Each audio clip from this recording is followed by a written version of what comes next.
Mouse PI for Hire is one of the most anticipated first-person shooters of the year. A hard-nosed detective thriller with old-school FPS gameplay and a charming rubber hose animation art style. Unfortunately, the game was recently delayed a little from its original March 19th release to April 16th. But the good news is today I have a first look at its demo to help tide you over until next month. So slam in some shells and prepare to get inky as we take a quick peek at Mouse PI for Hire. Alright, according to Corny, the entrance should be around here somewhere. The demo features one mission and a little extra after that we'll talk about later. Your objective is to infiltrate the secret lab of one Dr. Bandle and uncover its secret. Starting off in the spooky woods, you quickly encounter murderous cultists who may or not be a wink and a nod at the cultists of blood. Soon you descend into the lab and battle mobs of cultists among scientific equipment and ill-tempered test subjects. What? Making a mess with a familiar but hefty arsenal. A pistol, machine gun, boomstick, as well as throwable dynamite. Again, maybe a wink and nod at blood. You eventually get your hands on the Clean D, aka the turpentine gun, that can melt enemies a la the Dip from Who Framed Roger Rabbit.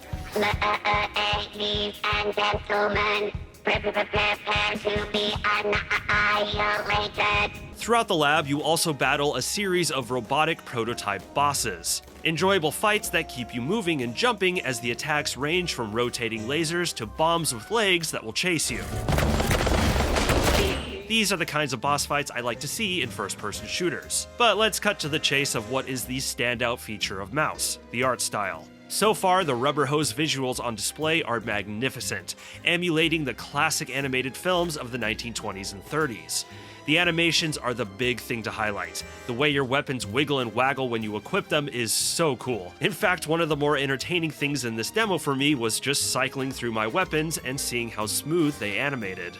I especially love how the UI is handled. Your health is represented by a happy little heart who becomes more beat up and injured as you take damage, and getting an armor pickup encases him in metal like he's Iron Man. Your ammo is characterized in a similar way, with a different character for each of your ammo types. While the enemies aren't as smoothly animated as your weapons, their damage animations relay the same sort of bouncy creativity, and are surprisingly gruesome, with enemies melting away to their skeleton or their whole noggin blasting off with plenty of black ink splatter. It's amazing what you can get away with in this art style. The environments have that textured, hand-painted look that evokes the static backgrounds of classic animated films, whereas anything you can interact with are cel-shaded models. Again, emulating classic animation styles, but also from a gameplay perspective, helping them stick out in the environment. I'm gonna cut myself off here because there's a lot I can gush about, and I'd like to save all that for when I eventually review the full game. But man, as far as this demo is concerned, developer Fumi Games is knocking it out of the park with this game's visuals. Also, the demo ran very well for me. The only technical issue I ran into were these ammo pickups floating in the air in one of the boss arenas. This only happened in one of my playthroughs though, and I'm gonna guess that this can probably be fixed.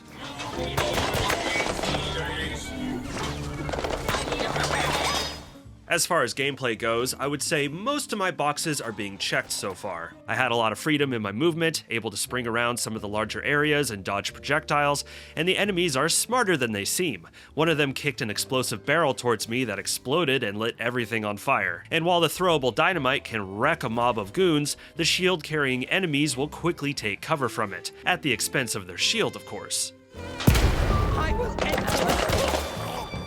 The guns all felt decent, although they could have felt a tad more punchy, and the turpentine gun, while a pleasure to use, is feeling like it's on the OP side. You only need one shot to melt most of the enemies, and there is plenty of turpentine pickups lying around.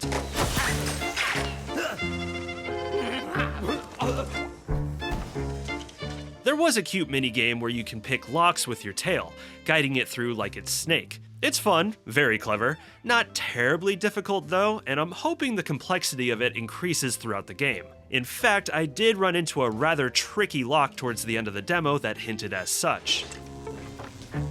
Now why do I get the feeling I'm just doing Igor's chores? Overall, what was here was fun, but my opinion, and this is strictly from my experience with this demo, is that putting the standout art direction and narrative flourishes aside, this is feeling like a pretty basic by-the-numbers shooter. For me, there wasn't a lot gameplay-wise that made it stick out compared to the many other boom shoots out there. That's not necessarily a bad thing, everything here is fun and well executed, but it did leave me wondering if the game was going to push further with its gameplay. If the full version was going to bring a more unique slant to its combat to complement its unique presentation. I suppose my worst case scenario fear here is that this game is tipping into style over substance territory. But again, to stress, these are just my thoughts from playing this short slice of the game. And as I discovered, there is going to be a heck of a lot more game to show me otherwise. Much to my surprise, when I finished the mission, the demo did not end. I was able to drive around the game's sizable hub world, and while majority of the locations were locked off, literally, it gave me a peek at the wealth of levels that will be included in the final product. A treehouse, a windmill, a steamboat, a movie studio, a castle. Look, there's even a spooky little ghost. Look at him! I mean, dang, the final game is definitely looking to be packed with a lot of content. Very exciting. The one location I could go to was a downtown hub area where my PI office was. Here I was able to interact with some NPCs, go over the clues I collected in the previous mission, and I even got a peek at the weapon upgrade system. And just when I was hoping maybe this demo packed one more mission, I got the thank you for playing screen. Ah, well played. Left me wanting more. In all, my impression of Mouse is that it's going to be a fairly straightforward shooter that will be elevated by an inspired art style and involved narrative. And if I'm right about that, I'll be happy. But I am hoping the final release has some surprises for me, brings something to the table that takes it to a whole other level compared to other boom shoots, and makes its art style not the defining feature, but rather the cherry on top. I guess we'll find out in a little over a month when Mouse PI for Hire finally releases for PC and all the consoles and handhelds on April 16th. But what are your thoughts on Mouse? Be sure to let me know down in the comments. If you enjoyed the video, please be sure to like, subscribe, share, and smack that bell. It's a huge help for the algorithm and getting my videos seen by more people. If you want to join my Discord, the link is down below, along with my affiliate links. I'm Kirk, and thank you for watching this video. Stay safe out there.